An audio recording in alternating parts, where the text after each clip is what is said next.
காவல்துறையினுடைய நடவடிக்கை அண்ணன் சீமான் அவர்களை பொறுத்தவரை அந்த வீட்டுல ஒட்டினது, அந்த அந்த சம்மன்ஸ் ஒட்டினது, அதெல்லாம் நடந்து கொண்ட விதம் ஏற்புடையது அல்ல. ஏன்னா ஒரு புகார் வந்திருக்கு, காவல்துறை விசாரிக்கணும். புகார் வந்திருக்கு, சீமான் அவர்கள் ஒத்துழைக்கணும். அது எந்த மாற்று கருத்து இல்லைங்கன்னா. புகார் வந்திருக்கு, விசாரித்த பிறகு சார்ஜ் ஷீட் போடணும். அதெல்லாம் காவல்துறைக்கு முழு அதிகாரம் இருக்கு. ஆனா நான் ஒரு சம்மனை ஒட்டினேன், சம்மனை யாரோ ஒருத்தர் கிழிச்சாங்க, அதனால அவரை நான் தூக்கிட்டு போனேன், அவரை போலீஸ் ஸ்டேஷன்ல போய் அவங்க என்னை அடிச்சாங்கன்னு போலீஸ் நானே கம்ப்ளைண்ட் கொடுத்தேன். எனக்கு அது ஏதோ ஒரு இடத்துல தமிழகத்தினுடைய காவல்துறை தன்னுடைய அதிகாரத்தை தவறாக பயன்படுத்துகின்றார்களோ என்கின்ற ஐயம் எனக்கு ஏற்பட்டுச்சு. ஏன்னா சம்மனை பொறுத்தவரைக்கும் எக்ஸ்பிளைன் பண்றாங்க. பல பேர் பல கருத்துக்கள் சொல்றாங்க. சம்மன்கிறது என்ன அப்படின்னா, ஒரு காவல்துறை அதிகாரியோ ஒரு கோர்ட்டோ யாராவது நான் விசாரிக்கணும், அவங்கள்ட்ட ஒரு இன்ஃபர்மேஷன் இருக்கு, நான் கேதர் பண்ணணும் அப்படின்னா சம்மன் பண்ணி வர சொல்லுவாங்க. நீங்கள் நானும் தொடர்ச்சியா அந்த சம்மனுக்கு போகல, முதல் சம்மன் கொடுப்பாங்க போகல, இரண்டாவது சம்மன் கொடுப்பாங்க போகலைன்னா அது கோர்ட் மூலமாக வாரண்டா மாறும், அது பிடி வாரண்டாக மாறும். அப்ப கண்டிப்பா போடணும். இன்னைக்கு சம்மன்ஸ் எப்படி ஆகி போச்சுனாங்கன்னா, எந்த விதத்திலும் அனுப்பலாம், இமெயில் அனுப்பலாம், வாட்ஸ்அப்ல அனுப்பலாம். சீமான் அவர்களை போன்ற அரசியல் தலைவர்கள் எங்க இருந்தாலும் அந்த லோக்கல் கான்ஸ்டபிள் மூலமா மேடைக்கு சர்வ் பண்ணலாம். அவர் கிருஷ்ணகிரி தர்மபுரி பக்கத்துல இருக்காருன்னா அங்க போய் சர்வ் பண்ணலாம்.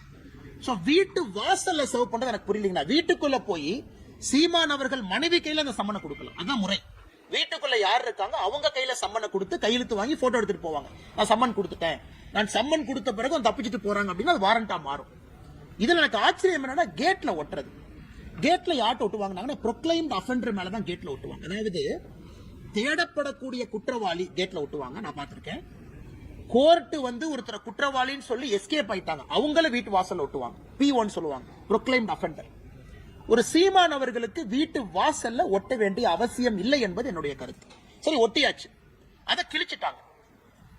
எப்ப அதை ஆக்ட் பண்ணணும்னா, அடுத்த நாள் சீமான் அவர்கள் 11 மணிக்கு வரல அப்படின்னா தான் காவல்துறை நடவடிக்கை எடுக்கணும். ஏன்னா நான் வீட்டுக்கு வந்தேன், நான் சம்மன் ஒட்டிட்டேன், காலைல 11 மணிக்கு வரணும்னு நான் சொல்லியிருக்கேன், நீ சம்மனை கிழிச்ச என்னமோ பண்ணிட்டேன். அப்ப கிழிச்சாலுக்கு தெரியும் 11 மணின்னு.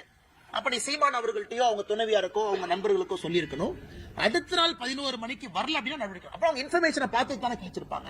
அதனால எனக்கு காவல்துறை நடந்து கொண்ட விதம், பத்திரிகையாளர்கள்ட்ட காவல்துறை நடந்து கொண்ட விதம், ஏன்னா யாரோ ஒருத்தர் அந்த பாதுகாவலர் ஒரு கன் எடுக்கிறாரு, நானும் பார்த்தேன், எக்ஸ் சர்வீஸ்மேன் கன் எடுக்கிறாங்க, அத பத்திரிகை நண்பர்கள் நீங்களும் படம் பிடிக்க போறீங்க, அங்கெல்லாம் தேவையில்லாத பல விஷயங்கள். அதனால் தமிழகத்தினுடைய டிஜிபி முதலமைச்சர் அவர்கள் சீமான் அவர்கள் மீது நடவடிக்கை எடுக்கணுமா, ஆதாரப்பூர்வமா அதை எடுத்துக்கங்க. ஏன்னா அவரும் தனி மனிதன் தான், விசாரணை பண்ணணுமா, அவருக்கு எந்த எக்ஸம்ஷனும் கிடையாது, அவரு விசாரணைக்கு போகணும், எல்லாம் ஓகே. நடந்து கொண்ட விதம் எனக்கு ஏற்புடையதா இல்லைங்கன்னா, சாமானிய மனிதனுக்கும் இது நடந்தால் என்ன ஆகுங்கிறத நான் பார்த்தேன்.